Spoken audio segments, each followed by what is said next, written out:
Hello বন্ধুরা, সবাই কেমন আছেন? তো আজকের ভিডিওতে আমি আপনাদেরকে দেখাবো কিভাবে আপনারা জিপি সিমের ব্যালেন্স ট্রান্সফার সার্ভিসের পিনকোডটা ভুলে গেলে সেটাকে কিভাবে রিকভারি করবেন। তো আপনারা অনেকেই আছেন যারা জিপি সিম থেকে জিপি সিমে ব্যালেন্স ট্রান্সফার করার জন্য ব্যালেন্স ট্রান্সফার সার্ভিসে রেজিস্ট্রেশন করে থাকেন। রেজিস্ট্রেশন করার পর আপনাদেরকে একটা পিনকোড দেওয়া হয়ে থাকে। তো অনেক সময় আপনারা এই পিনকোডটি ভুলে যান, যার কারণে জিপি সিম থেকে জিপি সিমে ব্যালেন্স ট্রান্সফার করতে পারেন না।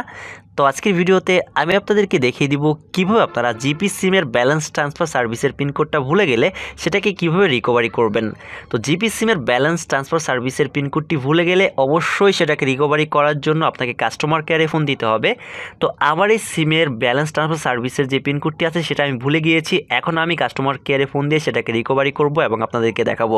তো কাস্টমার কেয়ারে ফোন দেওয়ার জন্য আমি চলে যাব আমার ফোনের ডায়াল প্যাডে আসার পর এখানে আমি যে কোডটি তুলব, কোডটি হচ্ছে 121555। তো এই কোডটি তোলার পর আমি আমার জিপি সিমটি সিলেক্ট করে ডায়াল করে দিব।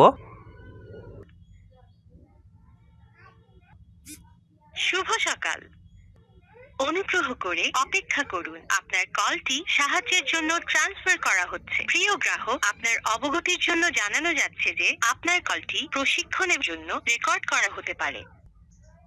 আসসালামু আলাইকুম, রাবিন ফোন থেকে জুয়েল বলছি। কেমন আছেন? এই তো ভাইয়া, আমার একটা হেল্পের দরকার ছিল। তো আমার এই জিপি সিমে যে ব্যালেন্স ট্রান্সফার সার্ভিসের পিনকোডটি ছিল সেটা আমি ভুলে গিয়েছি, তো এটা আমি রিকভারি করতে চাচ্ছি। জি, বিষয়টি জেনে আন্তরিকভাবে দুঃখিত। একটু সময় দিতে হবে স্যার, সিস্টেম থেকে চেক করার একটু সময়ের প্রয়োজন। চেক করতে একটু সময়ের ওকে। প্রয়োজন, কাইন্ডলি সময় দিয়ে সাথে থাকুন, চেক করে দেখছি। আচ্ছা, অসংখ্য ধন্যবাদ সময় দিয়ে সাথে থাকার জন্য। জি স্যার, আপনাকে একটু এনআইডি কার্ডের নাম্বারটা বলতে হবে। সিমটি যে এনআইডি কার্ড দিয়ে রেজিস্ট্রেশন করা আছে সেই আইডি কার্ডের নাম্বারটা একটু বলতে হবে। 0515। 0515। জি, অসংখ্য ধন্যবাদ স্যার সঠিক নাম্বার দিয়ে সহায়তা করার জন্য। স্যার, আপনার পূর্বের যে পিনকোডটি ছিল পিনকোডটি আমি পুনরায় পাঠাচ্ছি।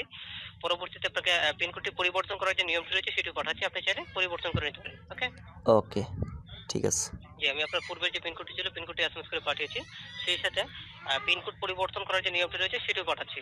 আপনাকে পিনকোড পরিবর্তন করতে হলে যে কোডটি ডায়াল করতে হবে, কোডটি হচ্ছে *121*1500*3#। কোডটি ডায়াল করার পর পূর্বের যে পিনকোডটি রয়েছে সেই পিনকোডের সাহায্য নিয়ে নতুন করে পিনকোড দিতে হবে, অর্থাৎ চেঞ্জ করে নিতে হবে আপনাকে। এসএমএস পাঠিয়েছি, দেখে দেখে ডায়াল করে নিন। ওকে ওকে, ধন্যবাদ। তো আপনারা দেখতে পেলেন আমি কাস্টমার কেয়ারে কথা বলে আমার জিপি সিমের ব্যালেন্স ট্রান্সফার সার্ভিসের যে পিনকোডটি আমি ভুলে গিয়েছিলাম সেটা কিন্তু রিকভারি করে নিয়েছি। তারা কিন্তু আমাকে একটা মেসেজ করে আমার পূর্বের পিনকোডটি পাঠিয়ে দিয়েছে। তো আমি আপনাদেরকে পিনটি দেখিয়ে দিচ্ছি। তো এটা হচ্ছে আমার পিন। এই পিনটি ব্যবহার করে কিন্তু আমি এখন আমার এই সিম থেকে যে কোনো জিপি সিমে ব্যালেন্স ট্রান্সফার করতে পারবো এবং এই পিনকোডটি কিন্তু এখন আমি পরিবর্তনও করতে পারবো। তো আমি আপনাদেরকে এই বিষয়গুলো দেখিয়ে দিচ্ছি।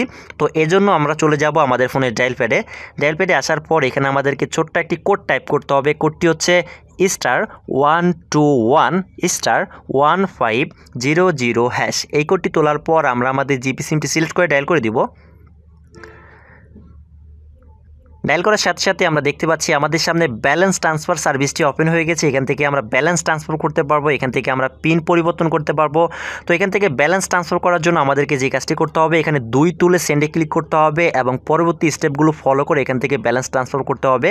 তো আমি আপনাদেরকে এখান থেকে পিন পরিবর্তন করে দেখিয়ে দিচ্ছি। তো পিন পরিবর্তন করার জন্য আমাদেরকে এখানে 3 তুলতে হবে। 3 তোলার পর সেন্ডে ক্লিক করতে হবে। সেন্ডে ক্লিক করার পর আমাদেরকে বলতেছে এন্টার কারেন্ট পিন। আমরা যে পিনটি কিছুক্ষণ আগে পেয়েছি এই পিনটা এখানে দিতে হবে, অর্থাৎ আমাদের বর্তমান যে পিনটি আছে সেটা এখানে দিতে হবে। তো আমি আমার পিনটি দিয়ে নিচ্ছি। তো আমাদের পিনটি দেওয়ার পর আমরা সেন্ডে ক্লিক করে দিব। সেন্ডে ক্লিক করে দেওয়ার পর আমাদেরকে বলতেছে এন্টার নিউ পিন। আমরা যে পিনটি এখন সেট করতে চাচ্ছি সেই পিনটি এখানে দেওয়ার জন্য বলতেছে। তো আমি এখানে একটা পিন দিয়ে নিচ্ছি। পিনটি তোলার পর আমরা সেন্ডে ক্লিক করে দিচ্ছি। সেন্ডে ক্লিক করার পর আমাদেরকে বলতেছে কনফার্ম নিউ পিন। আমরা যে পিনটি দিলাম সেই পিনটি আবারও এখানে দিতে হবে। তো আমি আবারও পিনটি দিয়ে নিচ্ছি। তো পিনটি দেওয়ার পর আবারও আমরা সেন্ডে ক্লিক করে দিব। সেন্ডে ক্লিক করে দেওয়ার পর আমাদেরকে বলতেছে থ্যাংক ইউ। আমাদের কাছে কিন্তু একটা মেসেজ চলে এসেছে। তো আমরা মেসেজটি ওপেন করে নিচ্ছি। মেসেজটি ওপেন করার পর আমরা দেখতে পাচ্ছি আমাদের পিনটি কিন্তু সাকসেসফুলি চেঞ্জ হয়ে গেছে। তো বন্ধুরা, এভাবে আপনারা খুব সহজে আপনার জিপি সিমের ব্যালেন্স ট্রান্সফার সার্ভিসের পিনকোডটি ভুলে গেলে খুব সহজে সেটাকে রিকভারি করতে পারবেন এবং প্রয়োজনে সেটাকে আবার চেঞ্জ করতে পারবেন। তো আশা করি আপনি বুঝতে পেরেছেন। আশা করি আজকের ভিডিওটি আপনাদের অনেক ভালো লেগেছে। ভিডিওটি ভালো লাগলে অবশ্যই ভিডিওতে একটা লাইক দেবেন, শেয়ার করবেন আর অবশ্যই আমাদের চ্যানেল সাবস্ক্রাইব করবেন। তো দেখা হবে পরের ভিডিওতে। See you next time.